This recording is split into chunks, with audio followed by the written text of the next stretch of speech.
Alright. Sing this song.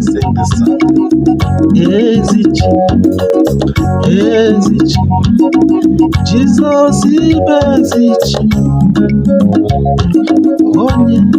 Onye ka ga-eji tụnyere gị,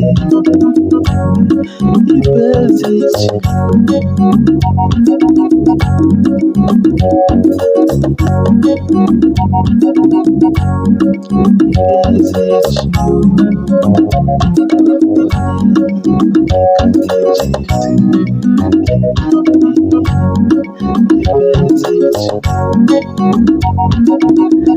Ezi Chim, Jesus ibe Ezi Chim.